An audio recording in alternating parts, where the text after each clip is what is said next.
Hey, this is Hammer with Game 2 of the 2,500 point tournament against an Empire army. So this player usually takes Ogre Kingdoms, and I believe he's the #1 or #2 ranked Ogre player in the United States. So you might say he's pretty good. In learning Warhammer, my Brets have lost several times to his Ogres. But through those losses, I've learned important lessons, such as the power of redirection through the use of his Saber Tusk. So he's certainly influenced me to take Mounted Yeoman in my Bret lists, and every time I play this opponent, my knowledge of Warhammer increases. So even if you get crushed in a game, it's nice to learn something from somebody that knows the game very well. So taking a look at the board, all the terrain is normal, except the tower in the middle provides hatred to units within 6 inches. So on the Empire deployment, he's got a unit of 4 Demigryph Knights, a big unit of Inner Circle Knights with his BSB, and I believe he had a Warrior Priest in that unit as well. Then he's got a massive unit of 45 Greatswords with a level 4 of Shadow, a Luminarch, and a Hurricanum in the back. And then on his far left, he's got a big unit of Halberdiers, and the Iron Blaster there is representing his steam tank. So on my deployment, I have 2 units of Mounted Yeoman vanguarded. Rightmost unit is my General, followed by my level 4's unit and my BSB's unit. On my left, I have my Men-at-Arms with my level 2 of Beasts and the Prayer Icon, vanguarded Pick Knights on the left, and Trebuchets in the back. So if you want details on my list, just check out the last video. So my thinking here was I want to win the Cav battle quickly on the right side. So using my Chaff and my Knights, I want to kind of power around that tower and use my thin lances to hopefully get some combo charges on his big hordes later in the game. So the role of my Men-at-Arms there is to just clog up anything that comes to the left of the tower until my Knights get around. So that's what I was thinking going in. So on Empire turn 1, his fast units on the right move up, as you can see, kind of angling. And on the left, everything more or less moves up. So his shooting and magic was ineffective. So what he ended up doing here on this side was zoning out my Peg Knights very well. So I wanted them to kind of fly over and get into his Hurricanum or his Luminarch, because that's really the only thing my Peg Knights could handle on their own. But he zoned me out really well. I can't fly over his steam tank with that 360 charge, and you know, can't get out of line of sight of his halberd. So he played this defense well. So on Bret turn 1, I move my 1 unit of Mounted Yeoman forward in front of his 2 fast units. So if he charges him, he'll be in the front with both, and he needs a good 12 to overrun. So yeah, I think I'm pretty good here. He could back up and give me a long charge, which I certainly don't want. I take my other Mounted Yeoman unit into the woods, which turned out to be normal. Just hoping that his Greatswords will charge him and start heading this direction, because you know, I really want him to be kind of sucked down to the bottom of the board while my Knights flow around that tower. In my shooting phase, I get a Trebuchet hit on this Luminarch, but I only do 2 wounds, I think, so that was unfortunate. And here's an overview after turn 1. So on Empire turn 2, he charges his Greatswords into my Yeomen, who flee, and he redirects into my Men-at-Arms, but fails to charge. So my Yeomen flee through my Men-at-Arms, who pass their panic, which was nice. Then in his magic phase, he gets Irresistible Force buffed up, Pit of Shades right on top of my level 4's unit. So this had the potential to be extremely devastating, except for the fact that the buffed up version scatters more than the non-buffed version. So ended up landing harmlessly in front of my Knight units, which was a huge relief. So in his shooting phase, his steam tank, I believe, misfired a shot at one of my Trebuchets and took a few wounds off itself. which was nice. So we're going to Brett turn 2.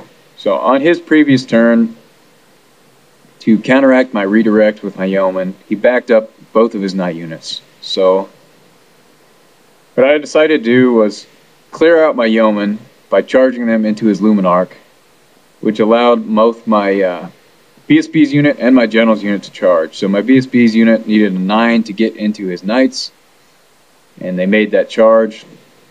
And my general's unit needed a 10 to get into his demigriffs, but they failed it. So to compensate, I marched my level 4's unit with Crown of Command forward to get in the way of his demigriffs so that they're the only unit they can charge. So my thinking is he'll charge my level 4's unit, I'll stick, then my general's unit will have an easy charge against his demigriffs. So it's kind of my overall movement scheme.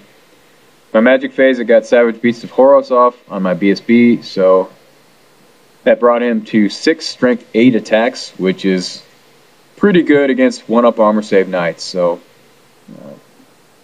overall, pretty satisfied with this movement phase and magic phase. So here's a look towards my center. Rallied my mounted yeoman, and just played safe with my peg knights, backed up my men-at-arms. Again, I'm just trying to suck them down to the bottom of the board if possible. So here's an overview after Brett turn 2 movement. So in my shooting phase, I dropped a rock on his steam tank and did some more wounds on it. So between the wounds I did and his misfire, he's down to 4 left, which if I can get another hit off on him, might be able to take him off the board without having to deal with it in close combat, which would be great. So going to close combat, his Luminarch beat my mounted yeoman, and he rolled high enough to run him down and pursued into my level 4's unit. And my BSB's unit with Savage Beast of Horus just crushed his Inner Circle Knights. So that was a big points pickup. I think my BSB killed 5 or 6 knights by himself. He was just a beast. And I ran him down to pick up a ton of points. So that was very nice, to say the least. So going to Empire turn 3, his demigriffs come into my level 4's unit. He gets Occam's Mind Razor off on the demigriffs and Miasma off on my unit for -1 weapon skill. So demigriffs are pretty scary by themselves, but with Occam's Mind Razor, yeah, they're just plain nasty. So after combat, he wipes out half my unit, and I was just glad that I still had some knights to protect my level 4 after that. He combat reformed his demigriffs to slide over to the right more, and I can't remember why he did this. He might have figured that he's going to lose the combat against my general anyways, and that maybe he could bring more demigriffs into contact with my general to try to assassinate him, but again, I don't really know. Going to Brett turn 3, so I countercharge with my general into the demigriffs. Even though he's got Mind Razor off, if I can get a couple heroic killing blows, I think I'll be set up pretty nicely in this combat. In the remaining moves, so on my left side, I'm just kind of shifting these units to the right, again, just to protect the rear of my knight units from the halberdiers or the steam tank if it makes its way over. So in his last turn, he just turned around the great swords in the position you could see him. So my BSB's unit had run down his Inner Circle Knights on my turn 2. So they're just kind of stuck out there. So I looked at every possible angle I could march or swift reform to get away, and he had it completely covered. So there was no way I could escape with my BSB's unit. And so I figured my best solution here is to just turn around and face him so that after I lose the combat, I can at least bounce through a few units and maybe save those points. But yeah, I couldn't flee because if I did, his chariot would have just bounced me right off the board. So yeah, he had me in a really tight corner here. So my magic phase, I get Savage Beast of Horus off of my general irresistibly. So Yep, he's got 9 strength, 7 attacks with Rogue Killing Blow, and I'm destined to do some damage now. In my shooting phase, I land another hit on the steam tank and take it out completely. So very nice that I didn't have to deal with this thing, and I'm ahead pretty nicely on points with the steam tank and his inner circle knights down. But my BSV's unit's about to be in big trouble. So after close combat, yeah, I think I double Rogue Killing Blow the Demigriffs. Maybe not. Maybe I just got some high strength attacks to clean the other one up, but did not run them down, which was very unfortunate. So now I'm going to have to waste another turn charging them and dealing with them again. But I did manage to beat him.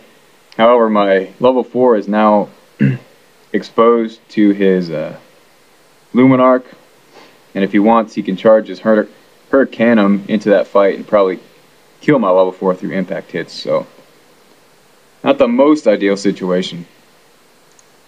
And here's how everything looks after turn 3.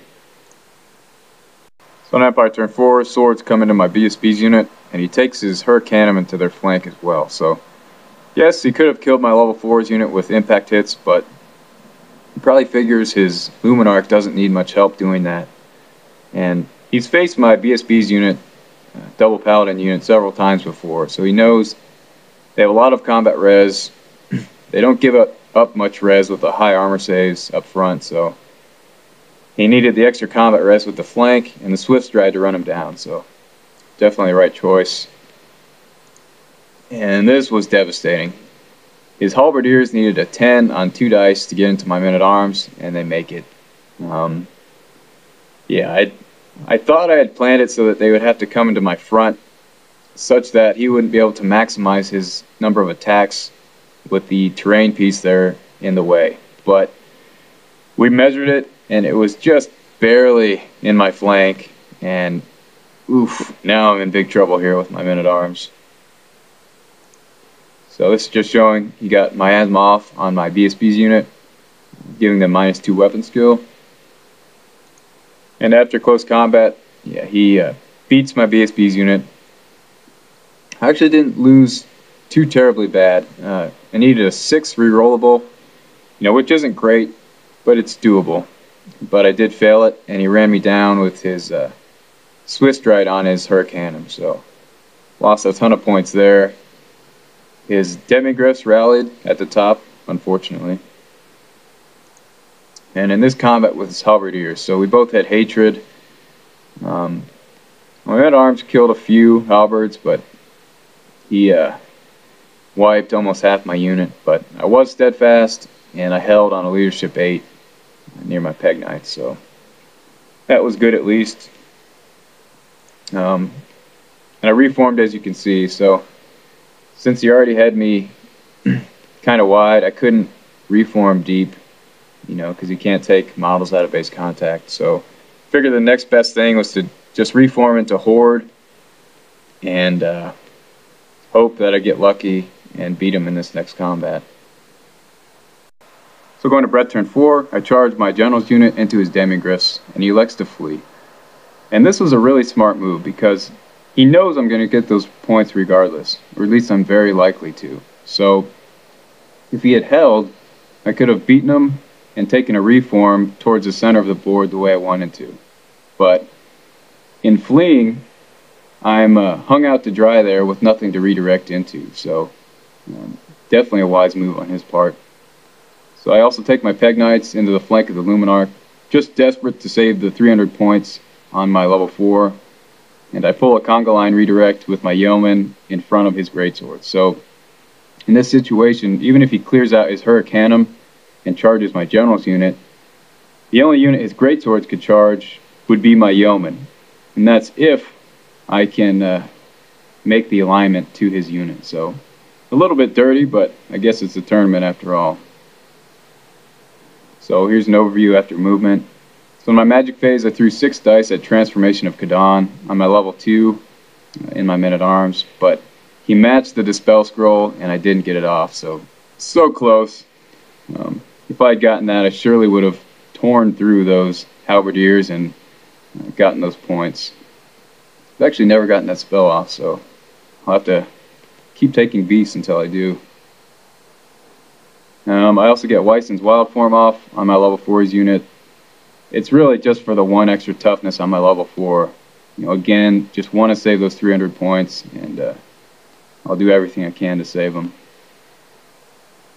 So going to combat, my Pegasus Knights beat and run down his Luminarch, and my level 4 survives with 1 wound remaining. So that's about as good as I could hope for. And it's also nice that my Peg Knights are parked in front of his Hurricanum, so if he charges me, he'll still be in the way of his greatswords. And the only way his greatswords would be able to charge my Yeoman is to just move straight forward. And in doing so, I would have to align all the way to the right to him. And it looks like the Yeoman may be way too long in conga line formation to even make that alignment. So definitely a optimal situation.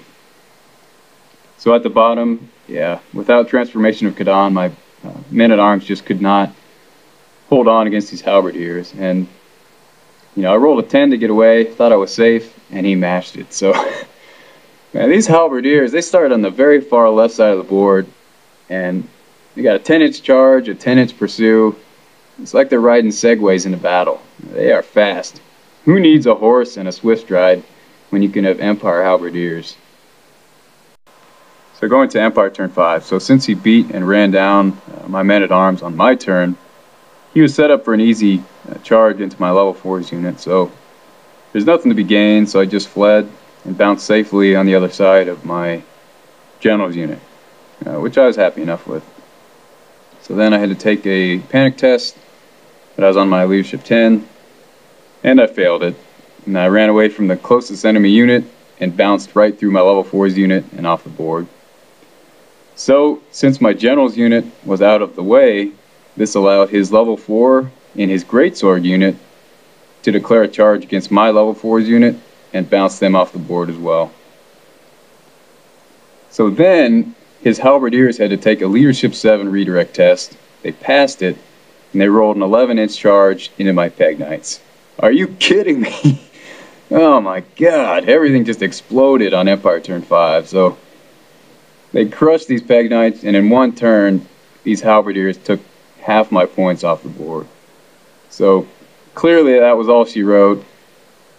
And in the end, all I had left was my mounted yeoman and 2 trebuchets. So, man, those Empire halberdiers, they came from the very far left side of the board, killed my men-at-arms, killed my Peg Knights, killed 2 of my best lances, and overall took 2/3 of my points off the board. So, just crazy.